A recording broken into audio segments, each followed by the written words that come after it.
ಬಂಗಾಳ, ಅಸ್ಸಾಂ ಮತ್ತು ತ್ರಿಪುರಾ ರಾಜ್ಯಗಳು ಬಾಂಗ್ಲಾದ ಭಾಗಗಳು ಅಂತ ಹೇಳಿಕೆ ನೀಡುವ ಮೂಲಕ ಬಾಂಗ್ಲಾದೇಶ ಮಧ್ಯಂತರ ಸರ್ಕಾರದ ಮುಖ್ಯಸ್ಥ ಮೊಹಮ್ಮದ್ ಯೂನಸ್ ಆಪ್ತ ಮಹ್ಫೂಜ್ ಆಲಂ ವಿವಾದವನ್ನ ಹುಟ್ಟುಹಾಕಿದ್ದಾರೆ.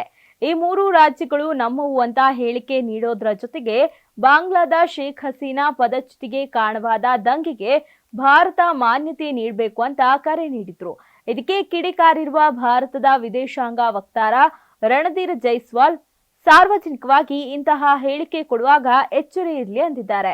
2 ದಿನಗಳಲ್ಲಿ ಬಾಂಗ್ಲಾದೇಶದ 3 ಹಿಂದೂ ದೇವಾಲಯಗಳಲ್ಲಿ 8 ವಿಗ್ರಹಗಳನ್ನ ದುಷ್ಕರ್ಮಿಗಳು ಧ್ವಂಸ ಮಾಡಿದ್ದಾರೆ.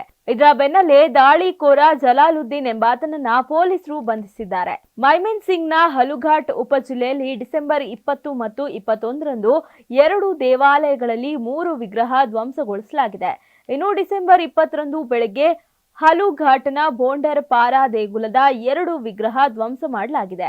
ಡಿಸೆಂಬರ್ 21ರಂದು ಮುಂಜಾನೆ ಹಲುಘಾಟ್ನ ಬೀಳ್ದೋರದಲ್ಲಿರುವ ಪೋಲಾಶ್ ಕಂಡ ಕಾಳಿ ದೇವಸ್ಥಾನದಲ್ಲಿ ವಿಗ್ರಹವನ್ನ ಧ್ವಂಸಗೊಳಿಸಿದ್ದಾರೆ.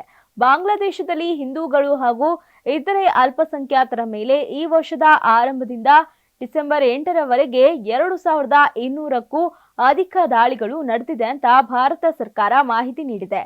ಜೊತೆಗೆ ಅವರ ರಕ್ಷಣೆಗೆ ಸೂಕ್ತ ಕ್ರಮ ಕೈಗೊಳ್ಳಲಾಗುತ್ತೆ ಅನ್ನೋ ನಿರೀಕ್ಷೆಯನ್ನ ವ್ಯಕ್ತಪಡಿಸಿದೆ. ಈ ಕುರಿತು ವಿದೇಶಾಂಗ ಇಲಾಖೆಯ ರಾಜ್ಯ ಸಚಿವ ಕೀರ್ತಿ ವರ್ಧನ್ ರಾಜ್ಯಸಭೆಗೆ ಲಿಖಿತ ಉತ್ತರ ನೀಡಿದ್ದು, ವಿವಿಧ ದೇಶಗಳಲ್ಲಿನ ಹಿಂದೂಗಳ ದಾಳಿ ಬಗ್ಗೆ ಕೂಡ ಮಾಹಿತಿಯನ್ನ ನೀಡಿದ್ದಾರೆ.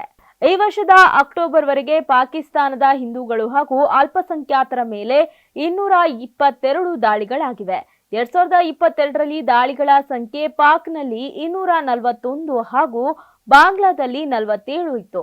2023ರಲ್ಲಿ ಪಾಕಿಸ್ತಾನದಲ್ಲಿ 103 ಹಾಗೂ ಬಾಂಗ್ಲಾದಲ್ಲಿ 302 ದಾಳಿಗಳು ವರದಿಯಾಗಿವೆ ಅಂತ ಅಲ್ಪಸಂಖ್ಯಾತ ಹಾಗೂ ಮಾನವ ಹಕ್ಕು ಸಂಘಟನೆಯ ಅಂಕಿ ಅಂಶಗಳನ್ನಾಧರಿಸಿ ಮಾಹಿತಿಯನ್ನ ನೀಡಲಾಗಿದೆ. ಇದೇ ವೇಳೆ ಇವೆರಡು ದೇಶಗಳನ್ನ ಹೊರತುಪಡಿಸಿ ಅನ್ಯ ನೆರೆ ರಾಷ್ಟ್ರಗಳಲ್ಲಿ ಹಿಂದೂ ಹಾಗೂ ಅಲ್ಪಸಂಖ್ಯಾತರ ಮೇಲೆ ಶೂನ್ಯ ದಾಳಿಗಳಾಗಿವೆ ಅಂದಿದ್ದಾರೆ. ಇದೇ ವೇಳೆ ಬಾಂಗ್ಲಾ ಸರ್ಕಾರದೆದುರು ಕಳವಳ ವ್ಯಕ್ತಪಡಿಸಿರುವ ಭಾರತ ಹಿಂದೂ ಹಾಗೂ ಅನ್ಯ ಅಲ್ಪಸಂಖ್ಯಾತರ ರಕ್ಷಣೆಗೆ ಸೂಕ್ತ ಕ್ರಮವನ್ನ ಕೈಗೊಳ್ಳಬೇಕು ಅಂತ ಒತ್ತಾಯಿಸಿದ್ದಾರೆ.